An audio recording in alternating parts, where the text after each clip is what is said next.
ছেলেরা যদি 4টা বিয়ে করতে পারে তাহলে মেয়েদেরও 4টা কেন, মেয়েরা আরো বেশি করবে, কারণ মেয়েদের এনার্জি অলওয়েজ বেশি থাকে। ছেলেরা যদি 4টা বিয়ে করতে পারে তাহলে মেয়েরা পারবে না কেন? অবশ্যই পারবে, কারণ নারী পুরুষ সমান অধিকার। আর যদি একটা কথাই চিন্তা করি তাহলে মেয়েদের চেন কোনো কাজে লাগে না, চেন খুলে মুতার অধিকার তো তাদেরও আছে। মালে আসেন, একটা চাবি দিয়ে যদি 4টা তালা খোলা যায় ওটাকে বলা হয় মাস্টার কি, আর একটা তালা যদি 4টা চাবিতেই খুলে সেটাকে বলা হয় খাঙ্কি। ধরেন আপনি 4টা ইঁদুর পালেন, আপনার কাছে গর্ত আছে একটা, বাহিরে অনেক বৃষ্টি, বুঝেনি তো ওয়েদার ডিমান্ড, এখন 4টা ইঁদুরের একসাথে গর্তে ঢুকতে হবে, তখন আপনি কি করবেন? ধরলাম উপরে নিচে মিলাই আরো 2টা আছে, হ্যাঁ, তাহলে 4 নাম্বার ইঁদুরটা কই যাবো? কানের ফুটা দা না নাকের ফুটা দিয়া? হ্যাঁ, তার মধ্যে মাসের মধ্যে 7 দিন থাকে লকডাউন।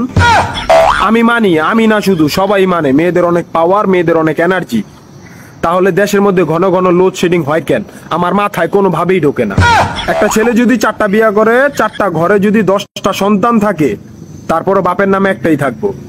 এখন আপনি যদি 4টা বিয়ে করেন, একটা সন্তান হয়, তাহলে বাপের নাম কি দিবেন?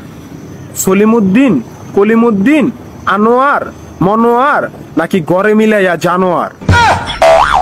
আপনি কি নারী না ঢাকা শহরের লোকাল গাড়ি?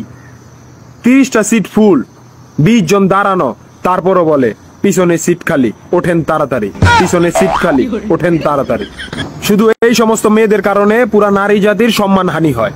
আমাদের উচিত সিটি কর্পোরেশনের কুত্তা মারার ইনজেকশন দিয়া এদেরকে মেরে ফেলা, যাতে এদের জন্য অন্য কোনো মেয়েদের কেউ খারাপ নজরে না দেখে। মারানি কোনানকার।